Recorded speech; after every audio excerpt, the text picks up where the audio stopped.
Preparation का जो तीसरा सबसे अहम पहलू है, अहम, वो है व्यक्तित्व, पर्सनालिटी। क्यों?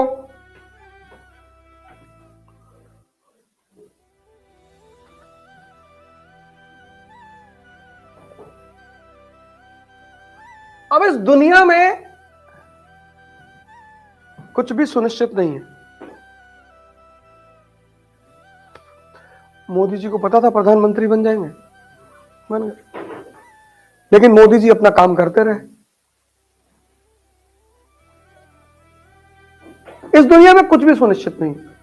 गारंटी इस दुनिया में सिर्फ एक चीज की है बस, और वो है मौत। जिस दिन इंसान पैदा हुआ उस दिन ये कान में कह के जाती है कि वेट करना, किसी दिन ले जाएंगे तुमको। और इसने आज तक किसी को धोखा नहीं दिया। और मजेदार बात यह है कि इतने ईमानदार आदमी से सभी डरते हैं।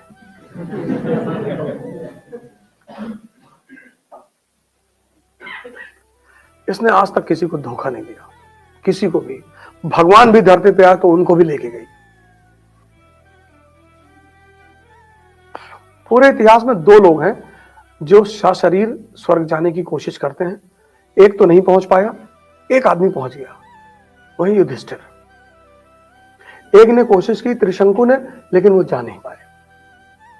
और भगवान भी अगर इस धरती पे पैदा हुए तो उन्हें भी मरना पड़ा, चाहे वो राम थे, चाहे कृष्ण थे, चाहे जो भी थे।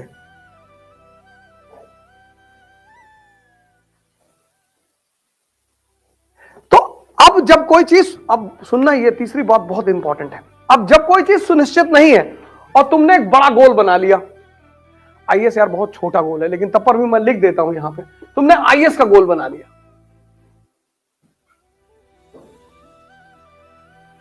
और तुम्हारे पापा क्लर्क हैं बिजली विभाग में, पावर डिपार्टमेंट में तुम्हारे पापा क्लर्क हैं, और तुम रहते हो बिजली विभाग की जो कॉलोनी है वहां रहते हो।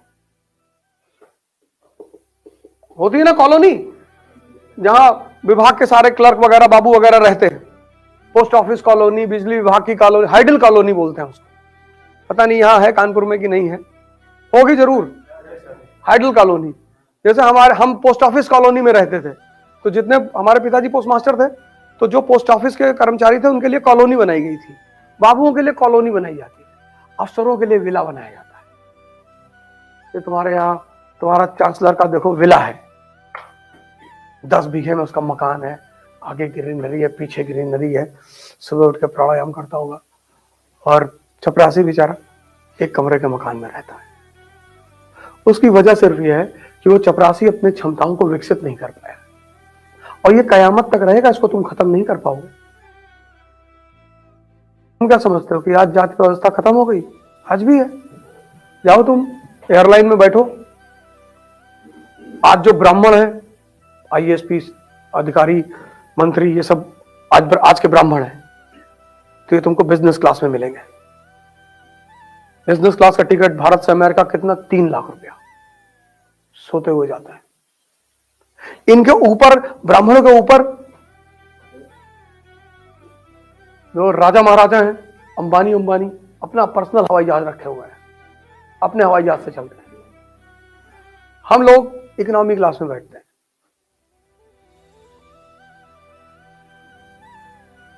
आज भी है। और एमिरेट्स का जो बिजनेस क्लास है, 6 लाख रुपए टिकट है, 8 लाख रुपए टिकट है, सोते हुए। उसमें तो पायलट रास्ते में आके कहता भी है कि सर उड़ाएंगे? नहीं वो आता भी जो पूछने के लिए कि सर अगर आप कहें तो थोड़ा सा, 18 घंटे की यात्रा है तो।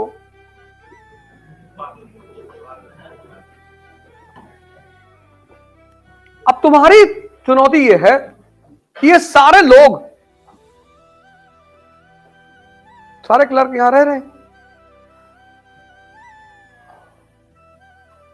और समाज में अवस्था से सोच जुड़ी होती है। जैसे तुम रिक्शा वाले से कहो कि तुम्हारे बेटे को आईएएस बनाएंगे, अरे कहेगा भैया काय बर्बाद कर रहे हैं हमारे लड़के को, मानेगा ही नहीं, वो मानेगा ही नहीं, क्योंकि उसके दिमाग में ये बात बैठा दी गई है कि अरे बेटा आईएएस सब थोड़ी बनते हैं।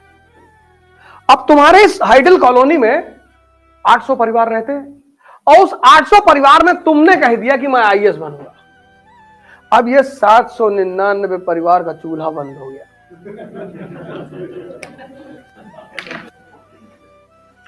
यार गुप्ता जी का लौंडो आईएएस बनने जा रहा है,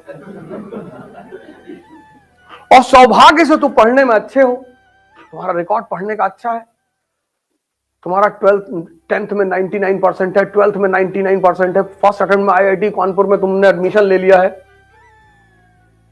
समझ तो रहे हैं यार, है तो खिलाड़ी है। तो अब ये 799 क्या करेगा, ये तुमको इनडायरेक्टली, तिवारी जी मिल गए तुमको, और बेटा बढ़िया अंकल, तो आईएएस की तुम तैयारी करने के लिए कह रहे थे, हाँ कर लो।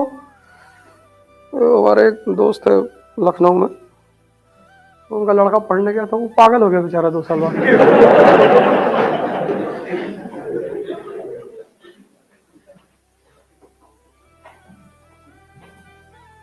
इसको कहते हैं इनडायरेक्ट वॉर।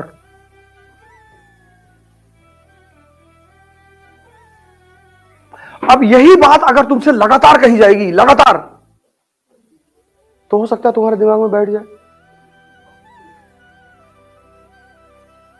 क्योंकि सफलता से जो असफलता का नंबर होता है वो बहुत बड़ा होता है। हर साल 10 लाख लड़के एग्जाम देते हैं, 1000 लड़के आईएएस बनते हैं। महत्वाकांक्षा में जो सबसे बड़ी चीज तुम्हें मदद करेगी वह है तुम्हारा व्यक्तित्व। न कोचिंग करेगी, न टीचर करेगा, कोई नहीं करेगा, तुम्हारी पर्सनालिटी। क्योंकि ये 799 तुम्हारे पीछे पड़े रहेंगे हर जगह। तुम ट्रेन में चलोगे, वहां भी तुम्हें 2 लोग मिल जाएंगे कि ऐसा करो यार, ठीक है आईएएस की तैयारी कर रहे हो करो, लेकिन यार एमबीए भी कर लो। तुम्हें दुनिया में एक ही लॉबी से बचना है, इस आम जनता वाली लॉबी से।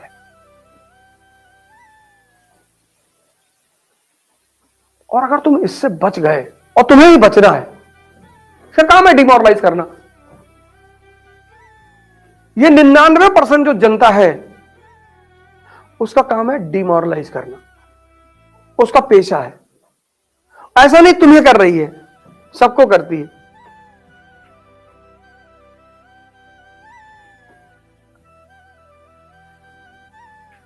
और अगर तुम्हें उसे हैंडल करना आता है, और उसको तुम किताब से हैंडल नहीं कर सकते, व्यक्तित्व से, पर्सनालिटी, नहीं बनेंगे वे आईएएस।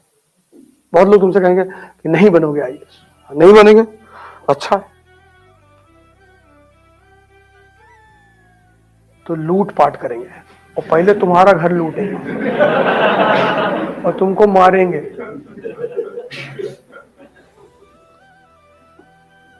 अरे यार बदतमीजी वाली बातें करते हो, बदतमीजी वाली। तुमको अगर जीवन में 1 लाख आदमी मिलेगा तो कोई एक आदमी मिलेगा जो तुम्हें मोटिवेट करेगा।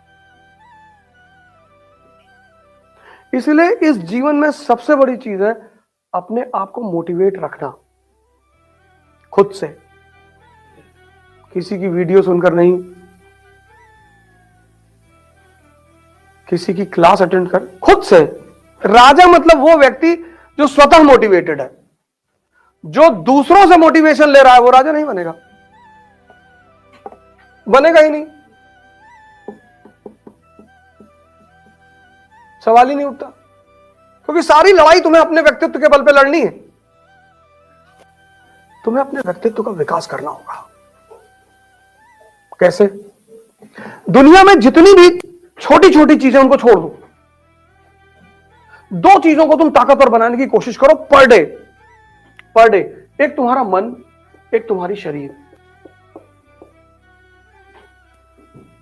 व्यक्तित्व इन दोनों चीजों पर निर्भर करता है। जैसे मान लो तुम्हारी हाइट है 6 फीट और 200 केजी वेट है, और तुम सिनेमा पिक्चर देखने गए और लाइन लगी है, तुम लाइन में नहीं लगोगे। तुम सीधे आगे काउंटर पे जाओ, चार टिकट देना बे।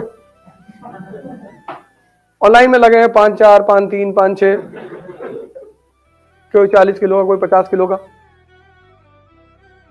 हाँ, उस 5 4 में हो सकता है कोई खतरनाक आदमी भी लगा हो, 315 लगा।